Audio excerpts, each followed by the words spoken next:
Origen y desarrollo histórico del cálculo infinitesimal. Trabajo presentado por Blanca Janet Leguizamón Martínez y Carmen Graciela Parra Borges.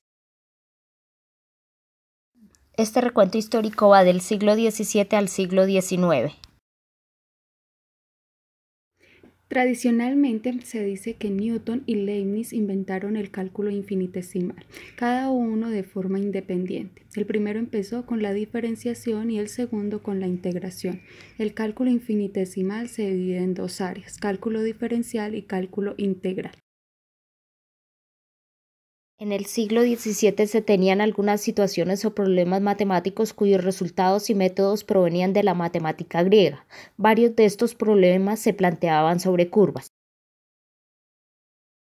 Problema de las tangentes. Consistía en hallar la ecuación de la tangente a una curva dada en un punto. Es un problema de origen geométrico y técnico.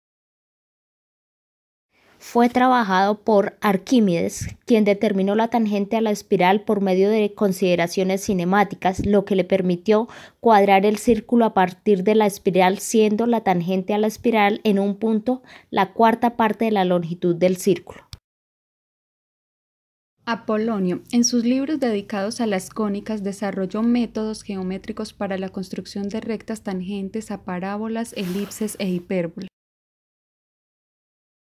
Fermat desarrolló un método para hallar la tangente a una curva definida por un polinomio, apoyado en que si f de x es un polinomio, entonces f de x más h menos f de x es un polinomio en h divisible por h, de tal forma que al hacer la división se eliminan los términos en h y así se obtiene la ecuación de la recta tangente.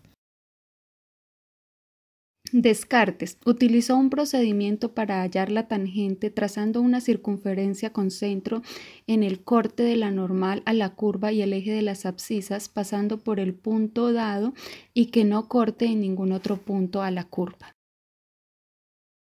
Barrow parece que utiliza la idea de que la tangente es el límite de las secantes para aplicar el método de Fermat a curvas dadas en forma implícita.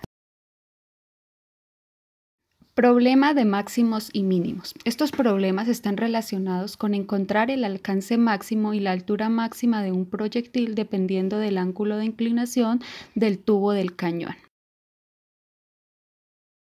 Kepler trabajó por primera vez este problema dado que tuvo que diseñar cavas de vino de manera que tuvieran la máxima capacidad, encontrando que el paralelepípedo de base cuadrada y volumen máximo inscrito en una esfera es el cubo, concluyendo que al acercarse al valor máximo para un cambio fijo de las dimensiones, el volumen crece cada vez más lentamente. Problemas de integración. Son los problemas de determinar longitudes de curvas, áreas encerradas por curvas, centroides y también problemas dinámicos como hallar el espacio recorrido por un móvil cuando se conoce la expresión de su velocidad o el espacio recorrido por un cuerpo sometido a la atracción gravitatoria. Kepler estudió la manera de hallar el volumen de cuerpos de revolución descomponiéndolos en partes indivisibles de la forma adecuada a cada problema.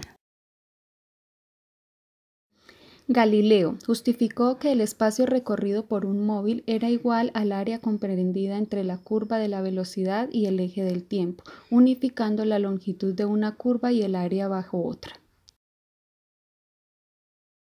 Cavalier conformó la teoría de los indivisibles, que estudia las magnitudes geométricas como compuestas de un número infinito de elementos o indivisibles, que son los últimos términos de la descomposición que se puede hacer. Luego hallar la medida de las longitudes, de las superficies y de los volúmenes se convierte en efectuar la suma de la infinidad de indivisibles. Así, para calcular volúmenes, cortaba los cuerpos y medía las áreas de las secciones.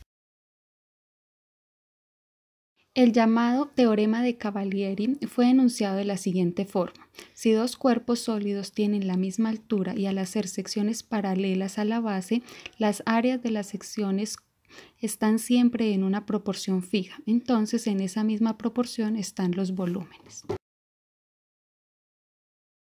Otro de sus resultados fue la fórmula que hoy se conoce como integral definida. Problema de las cuadraturas, que consistió en hallar el área entre un arco de curva y el eje de las abscisas. Otro de los problemas de esta época fue el no saber relacionar el problema de las tangentes con el de la integración. El cálculo según Newton. Al decir que Leibniz y Newton inventaron el cálculo infinitesimal, no se quiere decir que ellos fueron los primeros que trabajaron este tipo de problemas, ya que 2000 años antes los griegos, con Eudoxo y Arquímedes a la cabeza, usaron para calcular tangentes y superficies métodos parecidos a los actuales. Hay quienes opinan que si los griegos no descubrieron el cálculo se debe a dos razones: su horror al infinito y no disponer del lenguaje apropiado, el álgebra. Es así que tuvo que esperar hasta el siglo XVII de nuestra era para que un alemán y un inglés resolvieran el problema, resolviendo básicamente dos cosas. Por un lado, desarrollaron un método general para obtener la derivada de cualquiera de las funciones usuales. Por otro, le dieron la importancia debida a las relaciones existentes entre la derivada y la integral, relación que hoy se conoce como teorema fundamental del cálculo. Con estos trabajos, Newton afirmaba que de esta manera se podían resolver todos los problemas de tangentes, máximos y mínimos, áreas bajo las curvas, longitud de una curva, volúmenes de sólidos, temas que dieron origen al cálculo infinitesimal. Newton desarrolló métodos de derivación e integración, en particular la regla de la cadena y el método de sustitución, así como la propiedad de linealidad, y construyó además tablas de derivadas e integrales. Basó su trabajo en las fluxiones, que es lo que conocemos como derivadas. El cálculo según Leibniz. Leibniz introdujo varias notaciones usadas en la actualidad, como el símbolo integral, que representa una S alargada, derivado del latín suma, y la letra D para referirse a los diferenciales del latín diferentia. Esta ingeniosa y sugerente notación para el cálculo es probablemente su legado matemático más perdurable. Leibniz no publicó nada acerca del cálculo hasta 1684. Hacia 1673 está convencido de la importancia del problema de las tangentes y del problema del inverso, sobre el cual tiene la certeza de que consiste en hallar áreas y volúmenes. Su primer trabajo sobre el cálculo de áreas lo efectúa integrando funciones polinómicas, de las cuales da las reglas de integración. Queda claro que entiende la integral como el área bajo la curva y esta como el límite de infinitésimos. Otro aporte es la regla del producto del cálculo diferencial, denominada regla de Leibniz para la derivación de un producto. Además, el teorema que dice cuándo y cómo diferenciar bajo el símbolo integral, que es llamado la regla de Leibniz para la derivación de una integral. Realizando la comparación entre los aportes dados por los dos, se puede decir que el trabajo de Newton se basa en las derivadas respecto al tiempo, mientras que Leibniz parte de los problemas filosóficos en busca de los infinitesimales. La integral de Newton es originalmente indefinida y la de Leibniz es definida. Para Newton, las nociones originales son las fluxiones en X y en Y, donde su cociente es la pendiente de la tangente, mientras para Leibniz las nociones originales son las diferenciales y su cociente es algo que tiene un significado geométrico claro. Por otra parte, Newton hace uso continuado de los desarrollos en serie, mientras que Leibniz trabaja solo con las funciones conocidas, racionales, logarítmicas y trigonométricas. En el siglo XVIII se destacan los trabajos de Euler, quien comenzó dando una noción general de función, como una expresión analítica en la que intervienen variables y eventualmente algunas constantes. Otro de sus méritos es la facilidad con que maneja los números infinitamente pequeños y los infinitamente grandes, definiendo por primera vez el logaritmo en base a de x como el exponente al que hay que elevar la base a para obtener el número x, y a partir de esta da la definición de la función exponencial. Con respecto a las funciones trigonométricas, Euler introduce el radián como unidad de medida de ángulos y el seno y el coseno como razones entre segmentos, ya que utiliza circunferencias de radio unidad en las definiciones. Euler aportó la identificación de los coeficientes de los diferenciales de orden superior como las derivadas sucesivas de la función. Lagrange también dio una noción de función como cualquier expresión útil para efectuar cálculos en las que las variables intervienen de cualquier manera. Lagrange y Laplace introdujeron las integrales múltiples en general y estudiaron el cambio de variables en ellas. Problemas con las series. Newton afirma que las series de potencias convergen para valores pequeños de x y recomienda no utilizar series que en algún punto no converjan. Leibniz enuncia el criterio de convergencia de las series. Laurin da el criterio integral de convergencia de series. Euler afirma que las series no convergentes tienen un valor definido, puesto que provienen de expresiones finitas.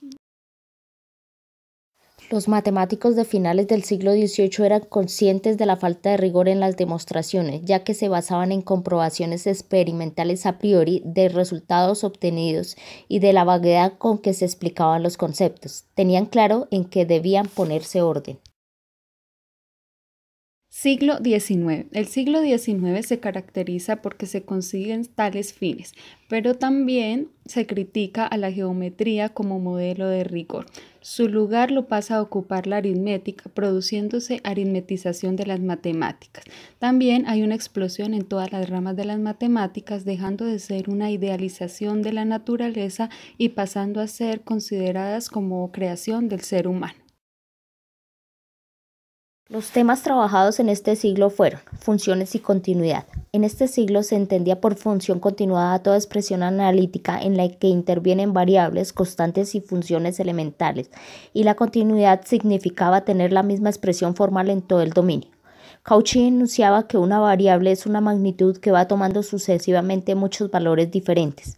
A finales del siglo, problemas como el de la cuerda vibrante fueron admitidos como funciones y se llamaron funciones discontinuas o mecánicas, y su noción intuitiva se relacionaba con el grafo.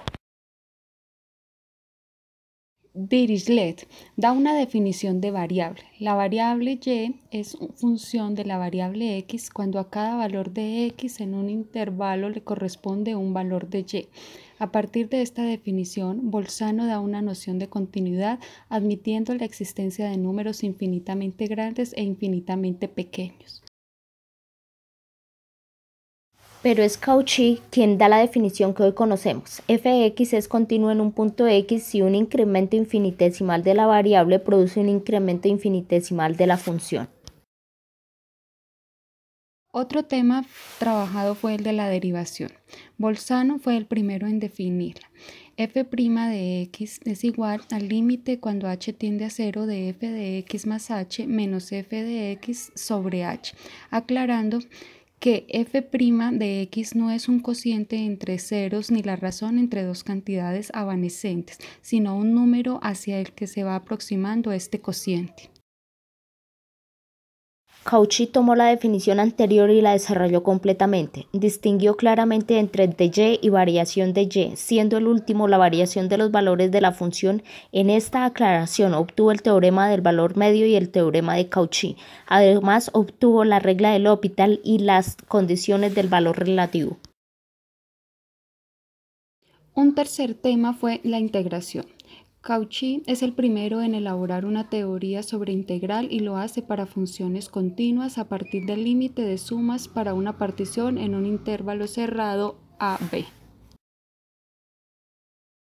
Box prueba que una función acotada es integrable si y solo si los puntos de discontinuidad se pueden recubrir por un número finito de intervalos de longitud tan pequeña como se quiera. En 1854 Riemann se pregunta por las condiciones para que una función sea integrable y para dar respuesta construye una suma de Riemann para una función cualquiera dando condiciones en las que las sumas se acercan a un límite cuando el diámetro de la partición tiende a 0. También trabajó funciones discontinuas definiendo la suma inferior y superior de f en una partición. Jordan extendió la integral de Riemann a funciones de varias variables. El cuarto tema trabajado fue el de convergencia. La primera definición de convergencia la dio Fourier. Además, reconoció la necesidad de que el término general de la serie tiende a 0 para que la serie converja. Gauss aclaró el problema y estudió la serie hipergeométrica. Bolzano dio la condición que hoy recibe el nombre de condición de Cauchy. Cauchy dio una definición de convergencia en los números reales si necesariamente es una sucesión de Cauchy. Abel vio la necesidad de un concepto de convergencia a fin de que se conserve la continuidad. Stokes dio la definición correcta de convergencia uniforme en 1848. Weierstrass probó que toda función continua en un intervalo cerrado se puede aproximar por una serie uniformemente convergente de polinomios, dando el aporte más preciso sobre convergencia. Números reales. Fue el último tema que se aclaró en los problemas del cálculo infinitesimal, aun siendo la base del cálculo. Se tuvo varias construcciones como la de Dedekind, quien define los números reales como el límite de los números racionales, también como una cortadura del conjunto de los racionales, pero le costaba aclarar si un número real era lo mismo que una cortadura o era algo más. Cantor consideró que las cortaduras no aparecen de manera natural en el análisis y construyó la noción de número real a partir de la idea de que un número irracional es el límite de una sucesión de racionales. Comprobó que los números reales formaban un cuerpo ordenado y que contiene a los racionales. En ambas construcciones era necesario un número infinito de números racionales para determinar un irracional, por lo que no fueron aceptadas de una manera general ninguna de las definiciones. Los reales se construyeron en 1872. Dedekind caracterizó los números reales como un cuerpo ordenado y completo y ofreció un desarrollo de toda la cuestión que es un modelo de organización y claridad. Hilbert afirmó que para trabajar era más cómodo dar sus propiedades de forma axiomática que seguir en el camino que lleva de naturales a reales.